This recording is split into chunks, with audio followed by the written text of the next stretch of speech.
Good afternoon, everyone. My name's Tony, and I'm here to chair the catalytic panel.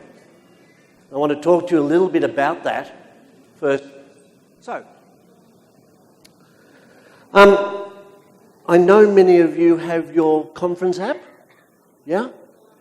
Please use it, because I could waste the next 7, 8, 10 minutes telling you all about how good the panellists are, or you could read about them. So read about them. While you're reading about them, tweet for us. Right? We'd like to lift the tweet level. So in doing that, hashtag Tech2017. So everybody that's got a Twitter account now, you're allowed to. So that would be really good. So thank you for that. Okay. We have 5 members on the panel, and they're going to speak for just a little while because we want to involve you. So the way that we're going to do that this time is that they will speak. After each speaker, if someone needs a question about clarity, not your own opinion, clarity about what was said, you'll be able to ask it. And then at the end, we're going to try and leave about 10, 15 minutes for questions. And that's the plan. And you'll notice that as you go through the 2 days in this conference, you will confront a number of panels. So, let me introduce our panellists. And let me first say how honoured I am to be on the stage with some of the most interesting educationalists and special people in the world. So you've met Anantha. I'd like to invite him back to the stage, if he would like to come back. And please take a seat, and please welcome Anantha. Oh, come on, guys, you can do better than that. He's really excited. I'd like to introduce to you Ambassador Bhaswati, the former Indian ambassador to the Netherlands and UNESCO. Please make her very welcome.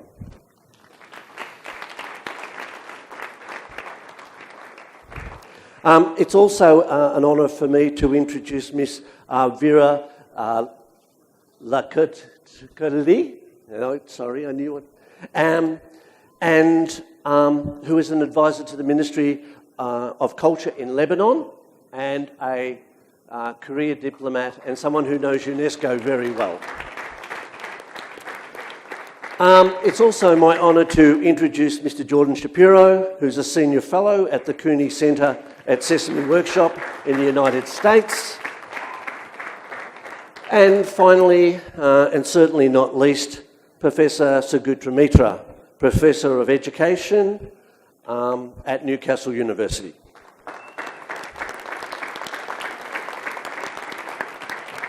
So, one more round of applause to make these guys feel comfortable.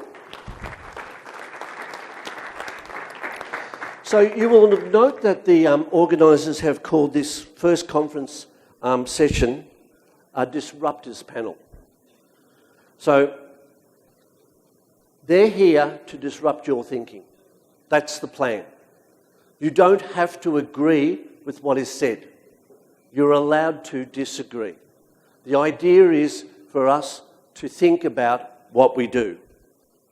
So this conference is not for the education faint of heart or the education meek.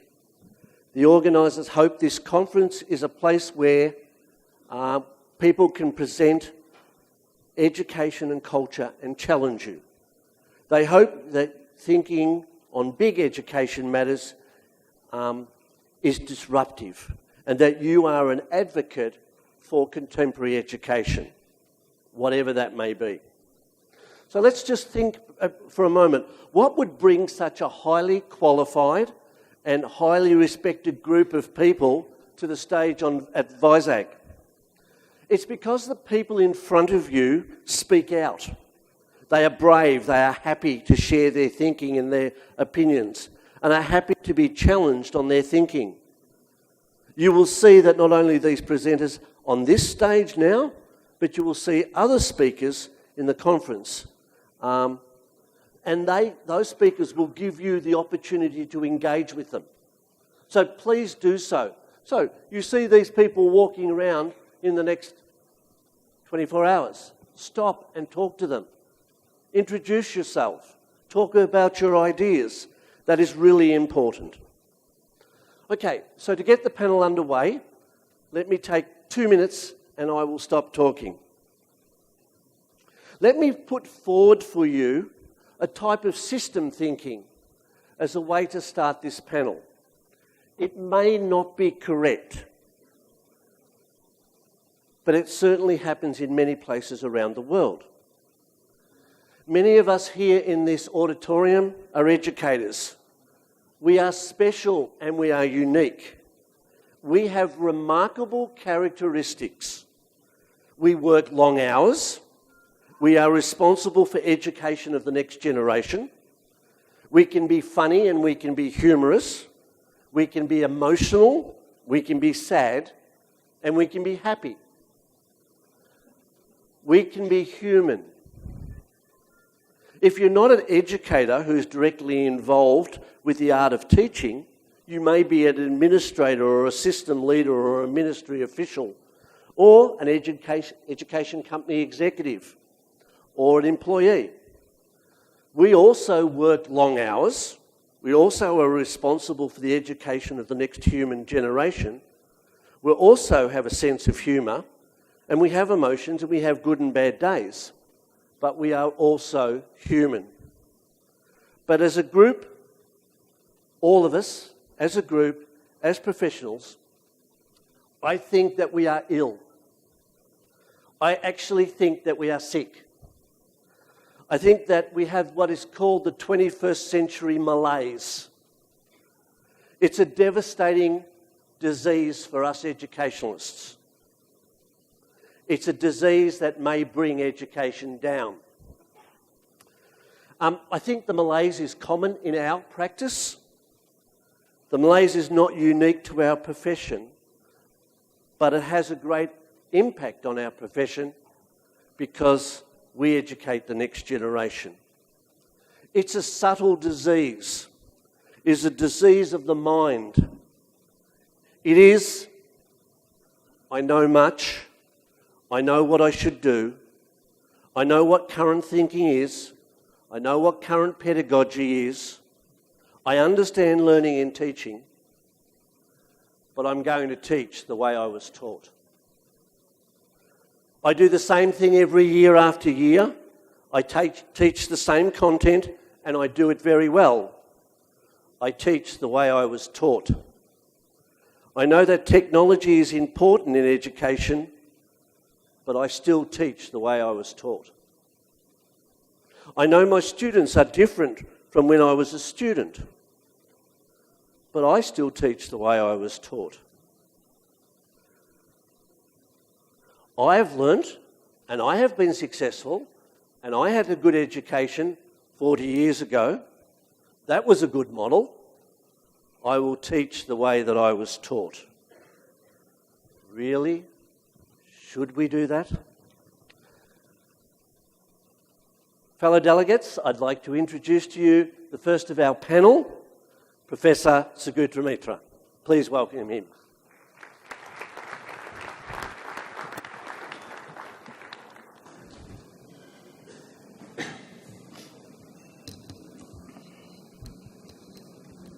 Well, I thought that since I got called up the first, then maybe what I should do is to try and describe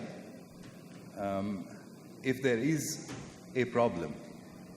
Because I think you'll agree that if there is no problem, then we shouldn't really be wasting time on creating solutions to a problem that doesn't exist.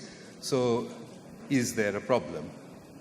And I don't mean that facetiously, because I do meet people everywhere in the world, many of whom do think that there is no problem.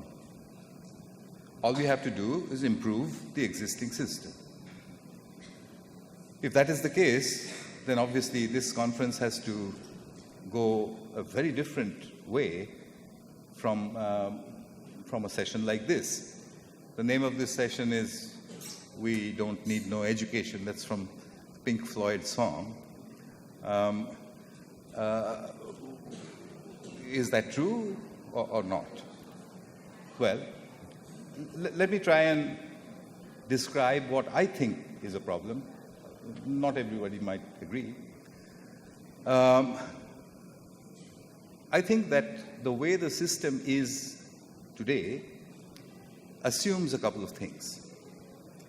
It assumes that for the first 17 years of your life, your head is like a suitcase that the system will pack for your journey through the rest of your life. The teachers, the curriculum, and everything together will then put in all those important things that will help you to go through the rest of your life. For example, they will put inside that suitcase how to solve a quadratic equation. Everyone in this room has been taught. This is just in case in your journey through life you might encounter a hostile quadratic equation, and you should be able to solve it. The suitcase is full of that sort of thing, lots and lots of them. And it was created at a time when the average life expectancy on the planet was about 50-ish. So you pack the suitcase for 17 years, and then you have to go through the rest of your life with the contents of that suitcase for another 30 maybe. And it was created at a time when those 30 years were not going to be any particularly different from the 17 years that you were in school. So the things that your teachers put in will all hopefully come in use at some point. That was the assumption, I guess, around the 18th century. The trouble is that that suitcase is now inside a body that lives on the average well over 60 years. So imagine you're packing the suitcase for 17, and then with that packed suitcase, your learner is going to go through another 45 years. As you just heard, we can't even guess 5 years. So what are we going to pack in there that will last 45 years from now?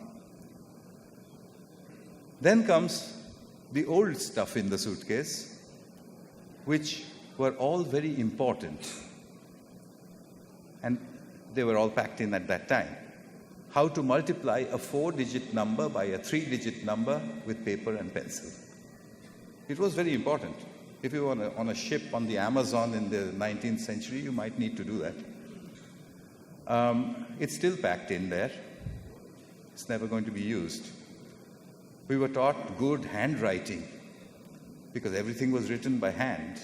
One person's writing must be recognizable to the other. You're never going to write by hand. That's lying in the suitcase. If you search the suitcase, it's full of that kind of stuff. How do we take those things out is one part of the problem. The other part is what do we put in instead? I don't know. I have a longer talk tomorrow where I'll give you some guesses. But I think that instead of putting in answers and solutions, we need to pack the suitcase with questions. Questions that will survive the next 45 years. If we can do that, if we can have a system which does that, and if we can have a system which can assess it right, then maybe we have the alternative system that we are looking for. And lastly, I'll just close my comment with saying, you've already heard this problem before, the problem of assessment. Who makes these exams? And what are they for? You know, and what's a typical examination question like, the kind that you prepare your children for? Figure out the square root of 144 by hand. what does the child of today react when he sees a question like that? I would imagine the thought in his mind would be, where is Alexa? Okay, so given that world, how much do we actually need to know? And just to irritate you a little bit further, what would happen to me if I went through life not knowing how an internal combustion engine worked? Am I ever going to encounter one? I mean, there'll be one inside my car. I'll never get to see it. Do I need to know how many strokes it has? Do I need to know who Hans Otto was and when he invented this? And even if I did, all I need to do is to ask Alexa, and I would know instantly. So in that world, do we need this kind of education, the kind that we have today? Do we need this kind of exam?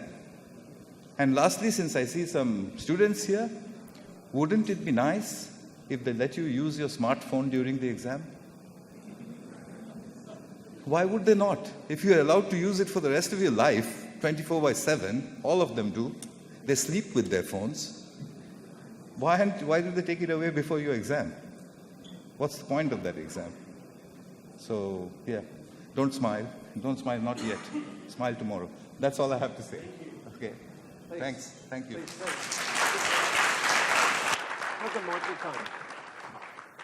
Is there anyone in the audience that really needs to ask Professor Sugata a question of clarity? We're all happy at the moment. I'm the type of MC, by the way, that when it comes around to questions, I don't necessarily even wait for someone to put up their hand. I could come to you and say, have you got a question? So start, especially the people in the front, so start thinking if you have a question or not. So let's bring on our next presenter, and Ambassador Bhaswati. And you have a question. Okay, use your microphone. Can we just pass that back, please?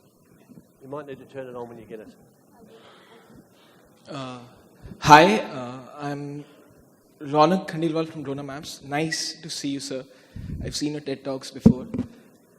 Just one question I always had to ask was, in an environment like this, when we are planning to create technologies which will help students, how do you bring in the discipline without an education system?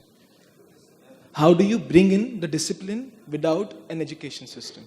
Is just one of the concerns I have. Yeah, I assume that by discipline you mean... if people are using mobile phones in the classroom... intellectual discipline, not discipline as in, sit straight. No. Not that. Just this discipline in using phones and laptops, yeah, and environment like that in exams. You know what? You have a point there, but I might raise a counter, which is to say that maybe it is because we have the disciplines that progress in certain areas are slow. Look at medicine.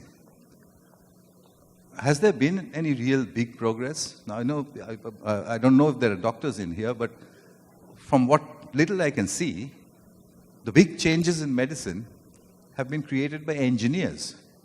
Better ways to look inside, better things to fix. Okay? So, did we need those two disciplines, engineering and medicine? In my time, there used to be a huge divide.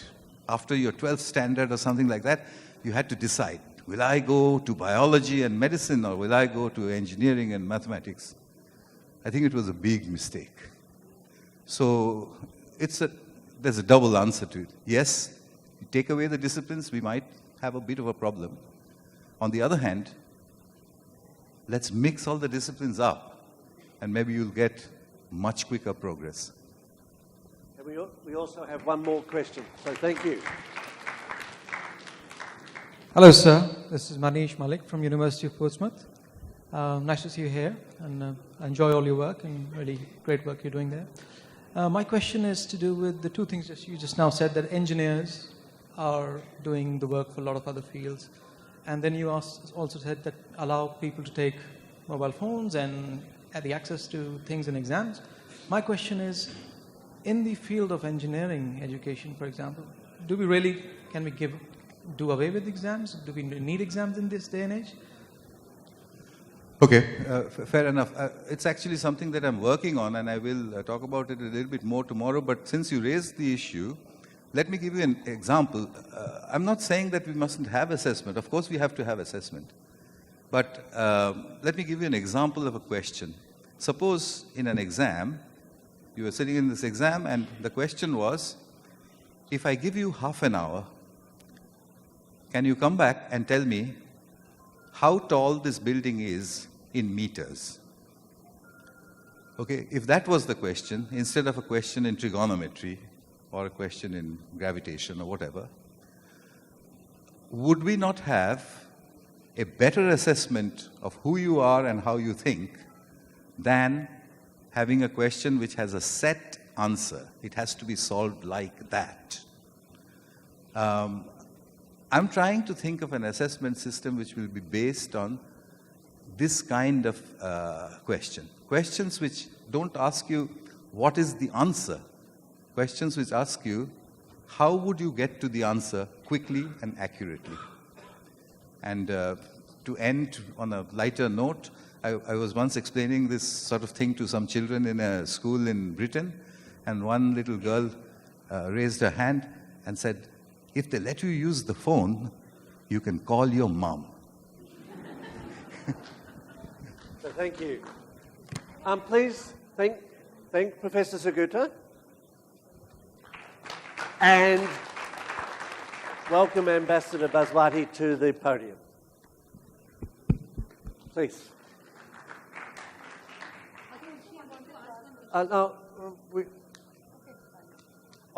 Promise I'll come to you first. I'll come to you first in a moment. Okay, I'll never...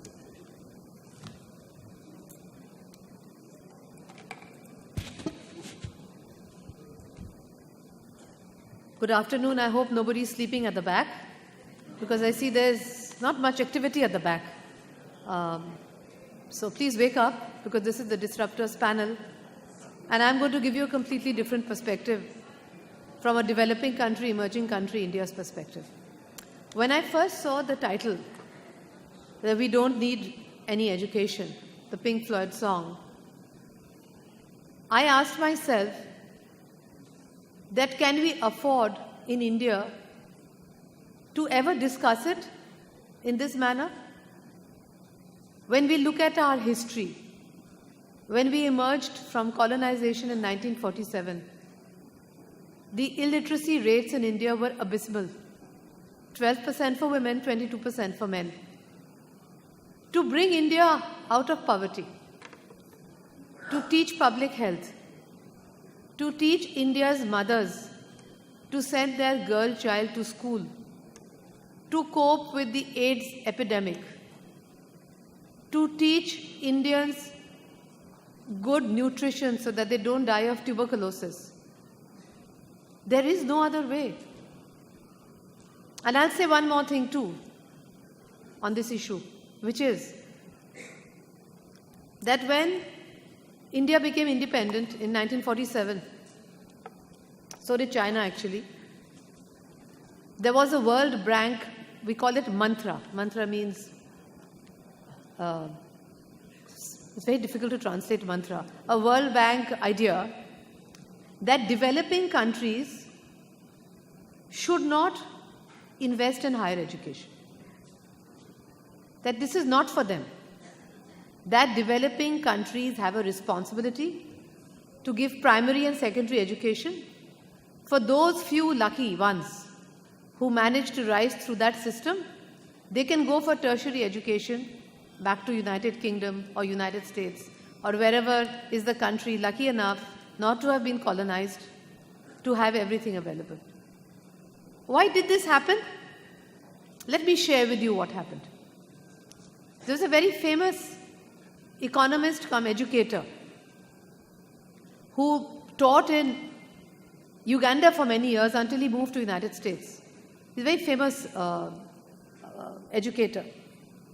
He wrote a book on how the British, when they colonized India, they developed centers of higher education, Kolkata, Chennai, etc.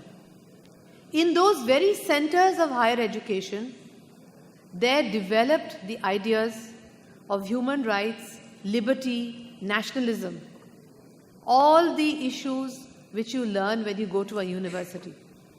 It is from those very centers of higher education that the Indian National Congress was born and the national movement led by Gandhi to independence. When the Brits, when the colonizers went to Africa 80 years later after having colonized India, they did not make the same mistake.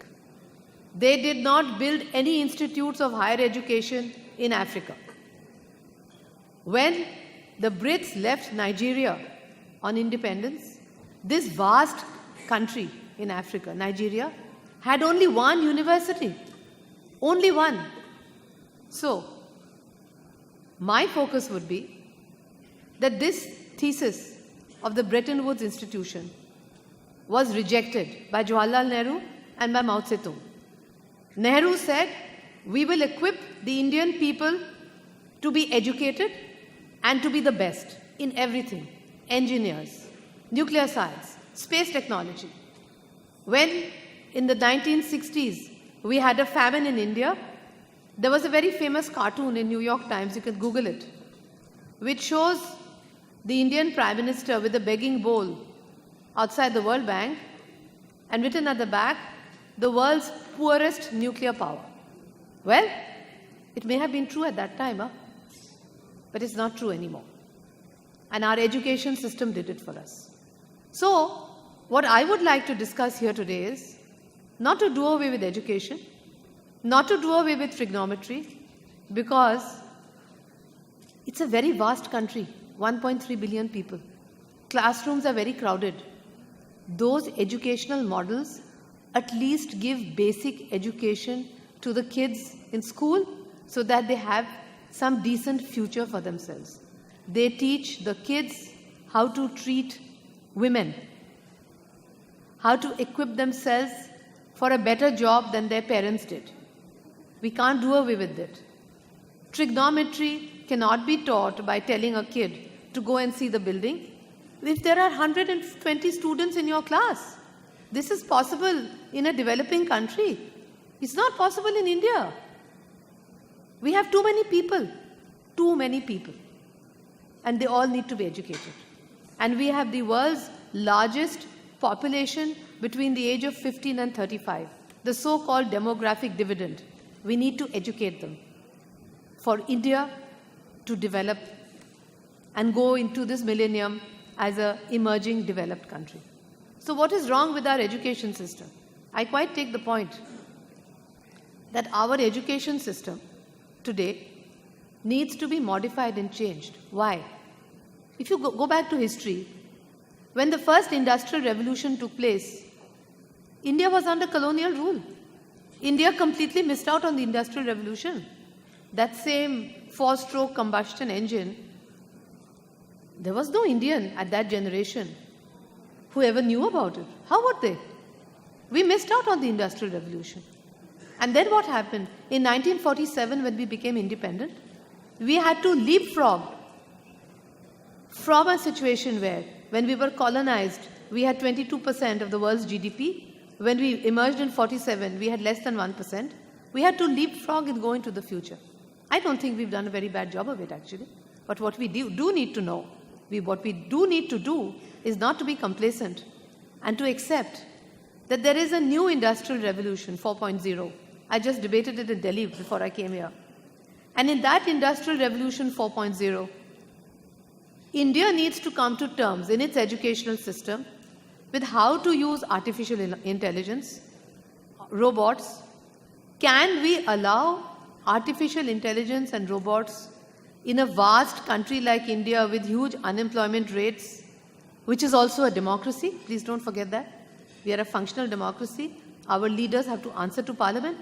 Can we actually encourage artificial intelligence to the extent that they would take over human activity, even in the simplest forms? So I was told that it's not the way you're thinking. You know, you'll have a robo in the office who will do basic tasks. But we have a lot of unemployed Indians who are hungry. They need to do those basic tasks. We are not in a situation right now economically to be able to embrace artificial intelligence wholly like the West, because we have to reach that stage of economic development where we can take full advantage of artificial intelligence or robots, etc. And it was a very famous French philosopher who said about the French Revolution in 1789 that ultimately a revolution knows no boundaries and will devour its own children. We have to make sure that just as the way we handled globalization, you know, when we handled globalization, we weren't happy about it. We made a big fuss. The West told us, come on, be sporting. Please understand. This is competition. You guys don't understand competition. That's why your industry is closed. That's why you all don't know how to compete in world trade. The biggest irony today is globalization has become a huge success in India because we have reached that stage of economic development. And those very same masters of globalization from the West, they are now much less enthusiastic about it. The WTO talks collapsed in Argentina because the US played hardball with India. We cannot give up food security stocks. It's too dangerous. We've had terrible famines in India. Food security is intrinsically linked with India's national polity. We will never give up food security. Never. And the sooner President Trump understands that, the better. Because there are issues, there are red lines which India will not allow to be crossed. And food security is one of them. Let me come to, how much time do I have, Tony? Another 3 minutes? 1 minute, okay. Right. Let me then tell you very, very quickly that we have had an ICT revolution in India. We have a knowledge economy. And we have actually, we are in the process of bringing in foreign universities. And we are improving our grading system through international help. Now you would ask that the earlier speaker has said that grading is not important. Grading is very important for us in a developing country. Suppose you want to go to Harvard or you want to go to Oxford. Nobody is going to look at your sweet little native educational degree where you're going to tell them you didn't do trigonometry or like you don't know this or that. They're going to look at you with total contempt. You need a grading system which is internationally recognized. You need a grading system by which when you apply for an American university, they will tell you, yes, we have the right kind of degree to offer you, come and do it. That's the kind of system setup that India needs right now. Maybe 25 to 30 years from now, we could afford to have this debate on whether India needs education or not.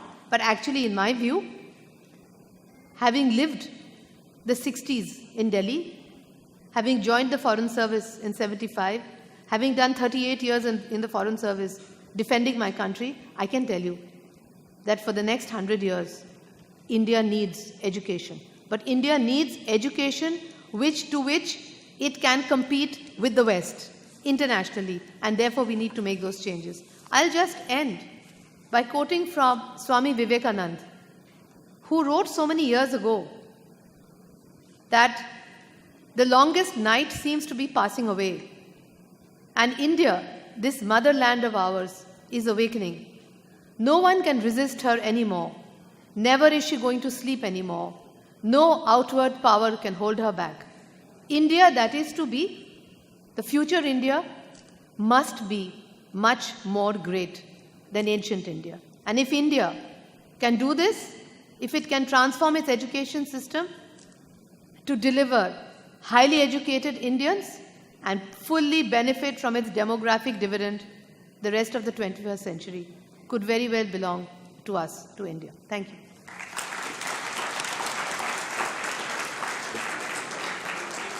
I'll take questions. Yeah, sure. Is there a question for clarity? Otherwise, we'll keep going. Yes? We'll do one. Thank you for some really hard truth here. Would like to have the definition of educated Indian from you. I can't get you. I think the mentioned that, microphone is a bit distorted. Can you just repeat your question, please? Would like to have your definition on what is an educated Indian. Whom would you call an educated Indian? For me, an educated Indian, to quote Vivekananda, education is not the amount of information that we put into your brains undigested all your life. We must have life-building, man-making, character-making assimilation of ideas. And that, for Vivekananda, was education. He said, if education is identical with information, the libraries are the greatest sages of the world and the encyclopedia are the greatest rishis. In other words, it's not the quantum of information that you can get from the net, it's how you digest it, how you become a holistic person, how, for instance, in India, you teach a young boy not to Eve tease, not to whistle at a girl, to give equal rights to women. That, for me, is real education.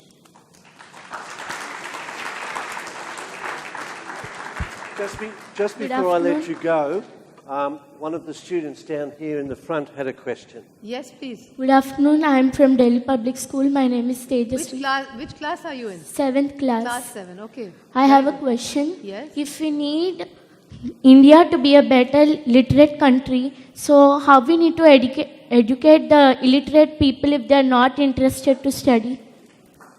Actually, let me tell you, that's a very good question. Illiterate people are very, very keen to learn. The problem is, very often, there's no money in the family, so they are put to work less and less now as child labor. And if there's a girl child, told to cook at home instead of going to school. That's why the social revolution we've had in India, with the midday meal, free midday meal for all kids, has helped to bring the girl child to school. If you go and speak to poor people, they will tell you, we didn't have education, we want our children to have education. That's the only way in which we're going to move forward. Everyone in India must have education. There's a question at the back, Tony. You want me to answer? We keep going. Okay, last question. We will do questions, but otherwise we're just not going to do. Or we can do it later if you like. To No the problem. other speakers. Shall we do it later? Shall I answer it later? The gentleman at the back. Okay. If we're running late, it's not my... Good one, Tony. You're good in cricket, obviously. Thank you, madam. My name is Satyanarayana from Andhra Pradesh, Srikakulam district. Actually, we are all agree with the India is a developing country, but in India, we are spending so many crores of rupees on education, but in adult education, we have no progress. Only we are giving statistics only, but we have to develop that. Actually, we have to wash the department because that is not properly getting and they are not working interestingly. Actually, that department is not working properly. That's why some amounts or funds are wasting. Actually, that is the moment of education is not successful. Very true. Adult education is a very important priority. And adults too want to learn. What we need to do, we need to educate the adult women so that they treat their girl child properly. And we are trying to do that.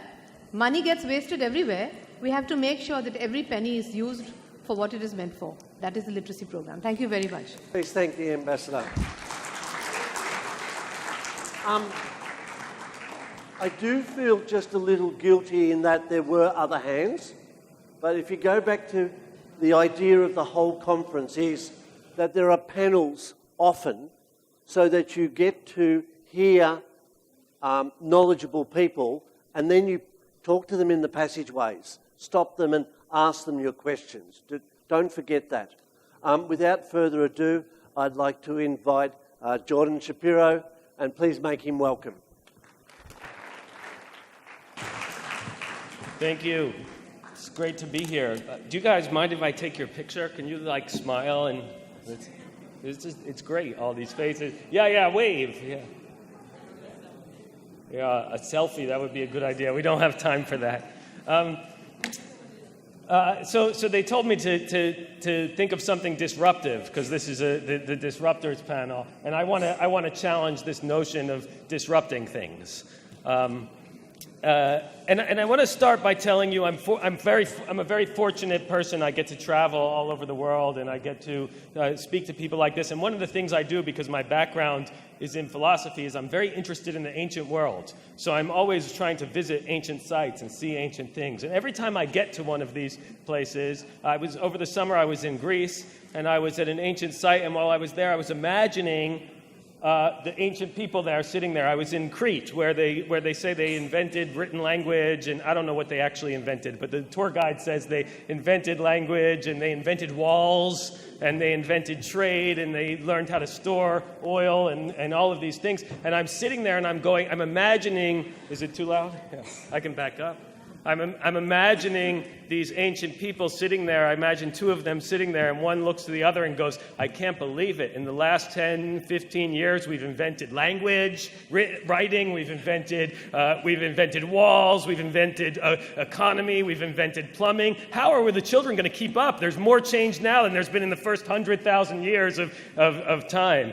The point being, I don't buy this narrative that things are changing so fast. I think things are always changing really fast, and there's always change happening. And when we look back at it, we don't imagine how much it must have felt to the people who were living then, because we forget most of the things. We don't even remember most of the precursors to this phone. We don't remember the calculator. We don't remember all of these precursors. We think of them as if they didn't even happen. So what I'm saying is this narrative of the changing world and this question of how we prepare people for the world, I think we should be very skeptical of it, because it serves the tech companies more than it serves the people. It imagines that we all need to adjust. We need to create a world that sets up all of us to play with technology. We create the world. We're the people. The tools serve us. Markets serve us. Economies serve us. We don't serve them. They're made for us.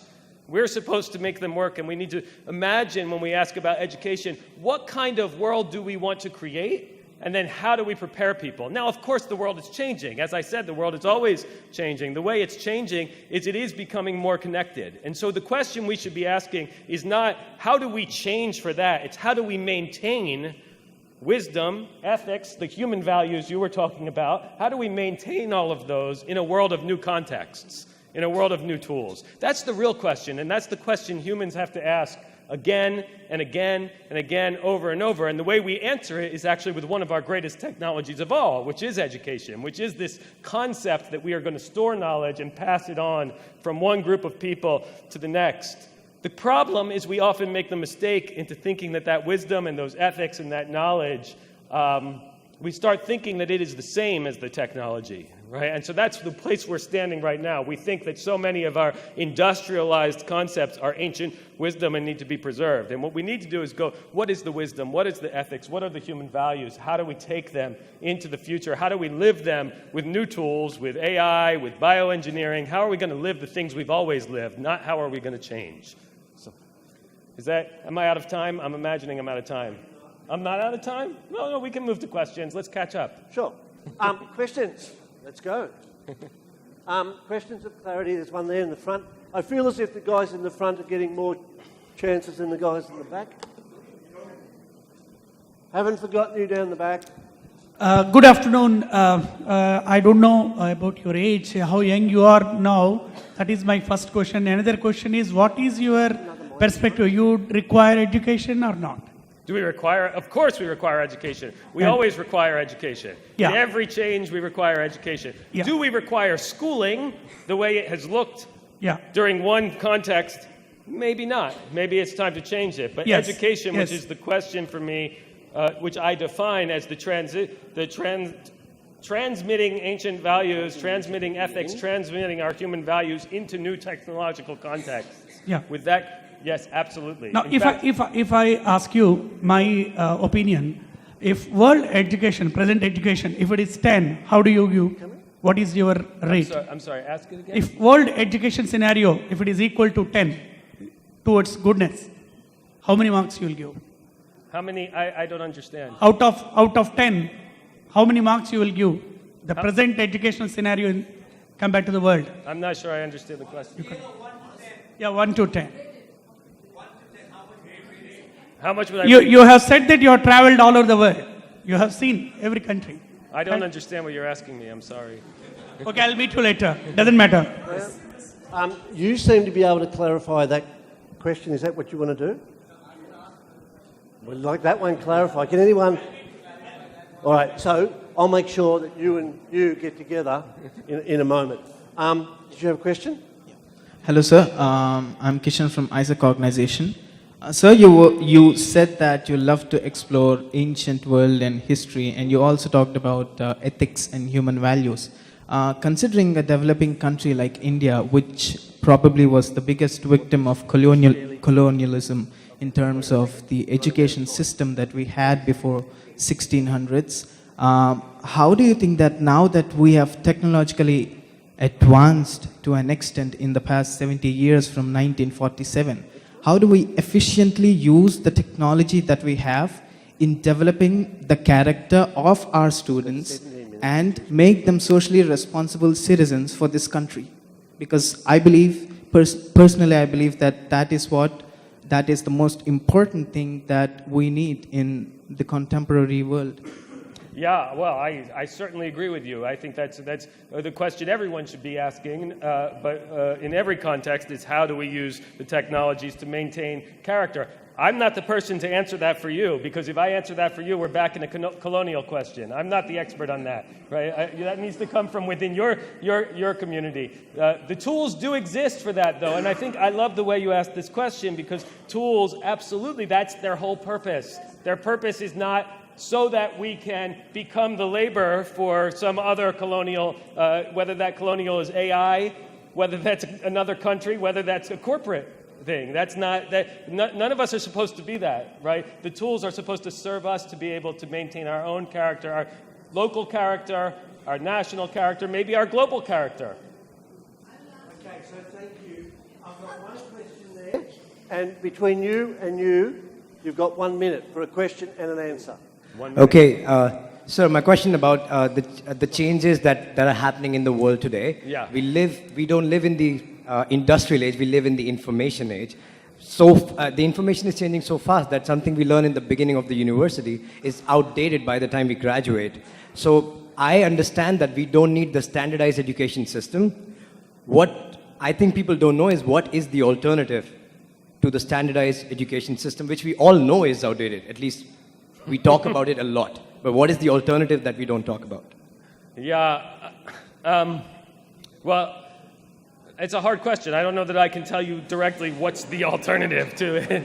But I think that the point is that it cannot be directly about skills, but it never could, right? This is a product of the industrial. See, I don't buy that we're even in the fourth industrial revolution. We're still in the same mindset. How do we develop skills to produce labor for some overlords?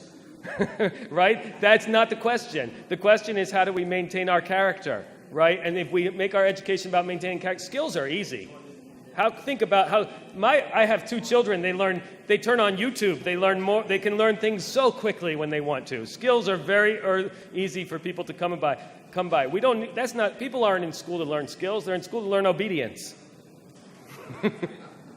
Please thank Jordan.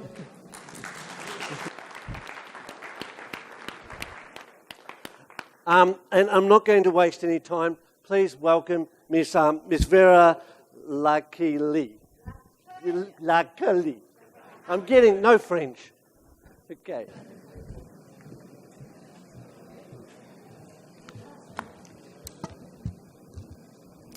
Hello everyone. I am Vera Lacoeuilhe. I'm actually Lebanese, and Lacoeuilhe is a French name. It's my husband's name, and I got used to nobody ever being able to pronounce it. So Tony, don't worry about it.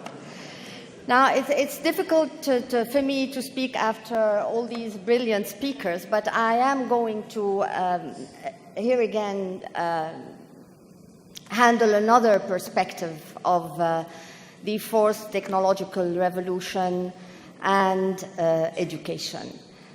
I have been with UNESCO 20 years, so I am going to start by speaking about UNESCO. UNESCO is no longer a major player in education. This is a fact. It's very hard for me to say it. It's going to be very hard for them to hear it, but this is reality. And UNESCO missed the train. It didn't see the fourth technological revolution. It kept focusing on education for sustainable development, which is absolutely crucial, on global education. I still don't know what that means and what the difference from sustainable development, but that's another story. And if UNESCO is still on the map today for education, it's thanks to the Mahatma Gandhi Institute and the work it's doing, and thanks to the Institute of Statistics in Canada that is doing excellent work, and IIEP, an institute on strategic planning. And it's really thanks to these three institutes that UNESCO is still on the map. But UNESCO is going to have to wake up, and wake up very soon, because UNESCO's role is crucial. Because UNESCO has a mandate, a standard-setting mandate, and has a mandate with ethics. The only agency that has a mandate with ethics. And ethics is a big issue for me, and is a big issue concerning this fourth technological education, its impact on society, on humanity, and primarily on education, because in the end, the way we educate our kids is going to affect society, what kind of societies we live in, and what kind of humanity we end up with. Now, progress and innovation cannot and should not be stopped. I think to be scared and try to stop them is a bad attitude. I think we should embrace change and technology and deal with it. And we should decide what is good for us, and we embrace it, and what is not, and we stop it. And this is where I come back to what Jordan just said. These are here to serve us. So when we feel that we're going to become vassals to them, we should be able to stop them.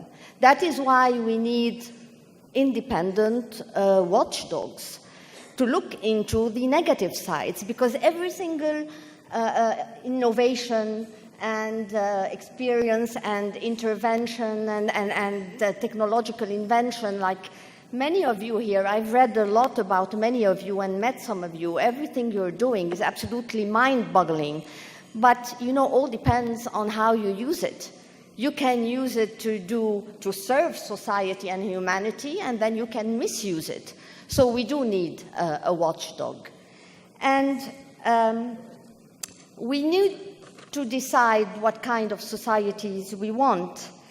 And I read a few years ago a book called Abundance. And that is where I learned about Singularity University, Mr. Diamantis and the team, and I was absolutely impressed with this book because it gives you a total new perspective about the future, and you say, hey, things can be so positive and technology can save the world. And I was particularly interested in the chapter on education, and I saw, oh my God, we can reach everyone. Those in remote places now, all we need is broadband, and we can access everyone, we can educate everyone. It's true, we can. But we have to be careful also with this optimistic view, because there is one thing that has been left out, and it's money, greed, the economy. And we can already see that education has become a commodity. And we look at our kids. Where do they get most of their information? Google, Facebook, Amazon, and the similar companies in China or wherever. And we can't speak about education and information and what our kids are learning because they are learning alone. Whatever education system there is, and of course the education system today is completely outdated with the technology and the technological revolution, and kids are learning a lot alone. But what are they learning? Who controls the content? I'm concerned with the content. What are they learning? And you can't speak about that without speaking about artificial intelligence and the algorithms and the way where you click and what you like determines what kind of information you get when you get on your Facebook and what kind of articles are proposed to you. So it is not completely open and free information. There is control behind all this information, and this is something we could worry about. And we have to also acknowledge that these mega companies, and they all started with the best of intentions, but now what we can see is what they're interested in is the money. They have turned into huge advertising companies, and they have just used our data without our permission to become very powerful in artificial intelligence. And they are monopolies. Nobody wants to rate them as such, but they are. And there is the very positive side of what they do, and there is the negative side of what they do. And we do not want to hamper the positive side, but we have to say, hey, the negative side we want to deal with. And we want accountability. We want competition. Competition is very healthy. I don't want my kids to be programmed by a few mega companies. And I don't want to be intellectually colonized. I mean, my grandparents were colonized. I don't want to be intellectually colonized. So these are the sides of the fourth technological revolution that we have to deal with. And a lot is in your hands. Because in the end, content, I mean, what are we going to teach? We have to look at that. How? I mean, everything, all the methods we're learning about, the new pedagogies, the new equipment, the new technology, how are we going to make sure that it is inclusive? How are we going to make sure that it is going to go to everybody, that we're not going to, again, create an elite that has everything and the rest of the world that has nothing, where the gap will get even wider than before? How are we going to convince governments? Where are we going to bring the money from? In the past 2 years, I visited 43 countries. I've spoken to ministries of education in these countries, to even heads of states, and they all are aware of this issue of the technological revolution and how it impacts their education systems and the changes they should incur in their systems. But when they adopt their budgets, you can see that education is certainly not the priority. It's the priority in the talk, but if it were a real priority, then it should show in the budgets. It doesn't show in the budget. They're all very busy buying arms and manufacturing arms. These are the priorities. Second, how are we going to make sure that the jobs that are going to be destroyed are going to be replaced by other jobs that our kids can access? Because it is normal for society to evolve. We cannot stop change, but we have to be careful, because can we have everyone, all these students have high skills? I mean, everybody's saying that low, mid, and middle skills jobs are going to disappear. Can we make sure that everybody is going to have high skills and access jobs? If not, do we need to kill all jobs just because a few want to make more money? Now, drones, delivery. I think it's fantastic that we can deliver blood and plasma in remote areas in Rwanda to hospitals. But do you need your pizza delivered by a drone? Really? Does it matter for civilization to get your pizza or your book delivered by a drone and kill jobs? So it is up to us to decide what jobs we consider we can do without and transform, and what jobs we don't want to chase. So we cannot let technology control us. We have to remain in charge, and we have to think about that and decide how far we want to go and where we don't want to go. And this also depends on you. What kind of a human being do you want to create, to lead to in the whatever education system or learning system you want? From my perspective, what we need most is empathy. This is the first thing we need to inflate in any kids. Empathy. It may sound naive, let it sound naive. But when you look at the world around you, what you really need to start with before math or whatever is empathy. And make sure that you have children with empathy, emotional intelligence, capable of working with others, capable of speaking to others, capable of listening to others, because in the end, everything depends on the persons. Whatever the technology, the person, the human being should be at the center of any education. Thank you.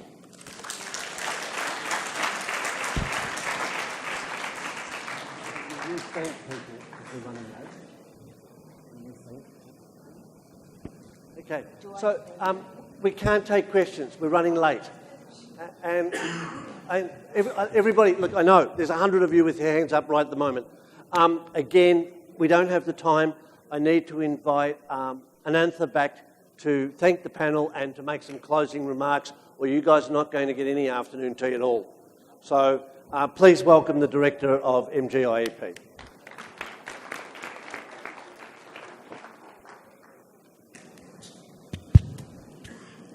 So, Tony, I'm not supposed to say anything except say thank you.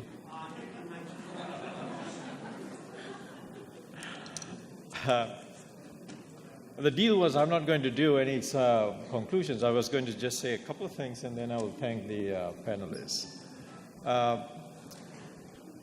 As many of you have already heard what my views are earlier on, when we thought about this title, we wanted a provocative discussion. And of course, the question is, do we need any education? It's a qualified yes or no.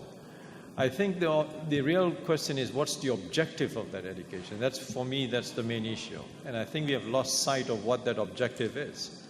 And for me, an education system is one that has to kind of inculcate the kind of competencies and skills to us, to the younger generation, on how to be a human. And we've forgotten that. We have forsaken humanity. And as Vera talked about, it's the market, it's greed, it's economy that drives everything. For me, going through that education system, I think the education system that we have now is one of the best predator training systems that we have in the world. I'm a predator. I try really hard to take that mindset, but it's been so ingrained, the competitiveness. It's against the other. I remember when I was going to school, when I come back with a grade, and it's about I very seldom get this 92 or so. It's always in the 30s. But when I do get a 90, the first thing my parents ask is, so what was the highest grade? It's like a no-win situation. And we need to change that. It's about against us ourselves. And I think if that's the education system that we have, then that's the education system I will support. And in a way, to call somebody illiterate, I think is very condescending, because everybody learns. When you go to a farmer and sort of say he's illiterate, that's condescending. He's learning. He knows a lot of information. He knows a lot about things that maybe we don't. It's just based on the way that we measure what it means to be literate. And I think that we have to change that mindset. And one of the things I brought to the attention of the Chief Minister is that we've been talking about the knowledge economy, knowledge society. See, the economic background just keeps dominating. The knowledge society, I think we have gone past the knowledge society. It's about the intelligent society that we are looking at. And that's where education should be going towards. Now, I'm supposed to say thank you. Okay. I think he has to pay me to do this because that was not part of the deal. Hi. Okay. So I would like to thank the panelists. Professor Sugata Mitra, you have been an inspiration for many of us with some of your work. And so thank you very much for taking the time. Vera, I will always call Vera by the first name. For one, she's a dear friend. But two, I'll really mess up that family name anyway, the surname again. So just to be on her good side, I'm just going to say Vera because you're too close to me to call you by your surname. Thank you very much. And I think those were insightful remarks that you made about. And I did not pay Vera to say good things about the Institute. So, Ambassador Mukherjee, as usual, fiery. We have a lot of things that we should talk about. And she said we'll have time for dinner to sort of have some of the issues that she had brought up. But I think she also brought in some very important points, and I think the home crowd here would have been very happy to hear a lot of things she had to say. Jordan, this is the first time I'm meeting Jordan, but I've heard a lot of things about him. He's one of the new generation, if I might use that. I do know I look young, but I'm not that young. And he has brought some really interesting things about gaming and the way that goes into education. And these are the new inspirations that we are looking forward to take us to the next step. So thank you very much. I hope you enjoy the remaining 3 days and not go out to the beach right now. All right. Thank you.